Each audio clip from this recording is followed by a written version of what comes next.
ভাবুন তো, মাত্র 17 জন ঘোড়সওয়ার নিয়ে কি সত্যি বিশাল রাজ্য জয় করতে পারে?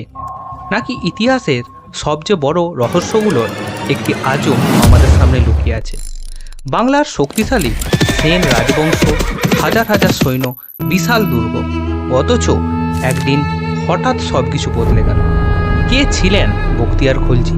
কিভাবে তিনি বাংলার রাজধানী নবদ্বীপে পৌঁছে গেলেন? আর কেন রাজা লক্ষণ সেন প্রায় কোনো বড় যুদ্ধ ছাড়াই রাজধানী ছেড়ে চলে গেলেন?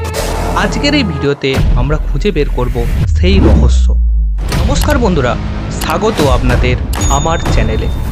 আজকে আমরা এমন একটি ঐতিহাসিক ঘটনার গভীরে যাব যা শুধু বাংলার নয়, সমগ্র ভারতীয় উপমহাদেশের ইতিহাস বদলে দিয়েছিল।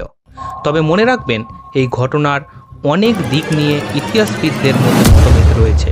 তাই আমরা বিভিন্ন ঐতিহাসিক সূত্র ও গবেষণার আলোকে বিষয়টিকে দেখব। ১২শ শতাব্দীর শেষের বাংলা। সেন রাজবংশের শাসনে বাংলা ছিল সমৃদ্ধ, কৃষিতে উন্নত এবং সংস্কৃতিতে অগ্রগামী। বাংলা লক্ষণ সেন ছিলেন শিক্ষাপ্রেমী এবং ধর্মপরায়ণ শাসক। নবদ্বীপ ছিল সে সময়ের শিক্ষা এবং সংস্কৃতির অন্যতম কেন্দ্র। বাইরে থেকে সব কিছু শ্রান্ত এবং শক্তিশালী মনে হলেও ভেতরে ভেতরে রাজ্যের প্রতিরক্ষা ব্যবস্থা আগের মতো কার্যকর ছিল না। অন্যদিকে আফগানিস্তানের পার্বত্য অঞ্চল থেকে উঠে আসেন এক তরুণ সেনাপতি, বখতিয়ার খলজি।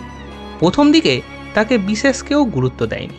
অনেকেই তাকে দুর্বল, সাধারণ, এমনকি অযোগ্য বলেও অপমান করত। কিন্তু তার ভেতরে ছিল এক অসাধারণ গুণ: দ্রুত সিদ্ধান্ত নেওয়ার ক্ষমতা এবং অসম্ভব সাহস। অল্প সংখ্যক অশ্বারোহী নিয়ে তিনি ছোট ছোট অভিযান চালিয়ে নিজের শক্তি বাড়াতে শুরু করেন। এখন সবচেয়ে বড় প্রশ্ন হলো, বাংলার মতো শক্তিশালী রাজ্য কি সত্যি এত সহজে জয় করা সম্ভব ছিল?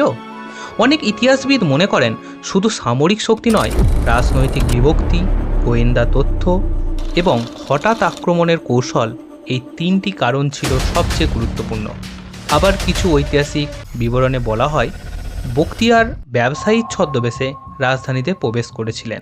যদিও এই দাবি সত্যতা নিয়ে গবেষকদের মধ্যেই বিতর্ক রয়েছে। তাহলে আসল সত্যটা কি? পরের পর্বে আমরা জানব, সত্যিই কি কয়েকজন সৈন্য নিয়ে নবদ্বীপ দখল করা হয়েছিল? লক্ষণ সেন কেন রাজধানী ছেড়ে চলে গেলেন? আর সেই ঘটনার পর কিভাবে পুরো বাংলার ইতিহাসটাই বদলে গেল? এসব জানতে অবশ্যই দেখুন আমাদের এই ডকুমেন্টারির দ্বিতীয় পর্ব। আজ আমি বিদায় নিচ্ছি, অবশ্যই দেখা হবে পরের পর্বে। তাই আপনারা অতি অবশ্যই চ্যানেলটিকে সাবস্ক্রাইব করুন এবং ভিডিওটিকে লাইক করে ভিডিওটিকে হাইপ করে দিন।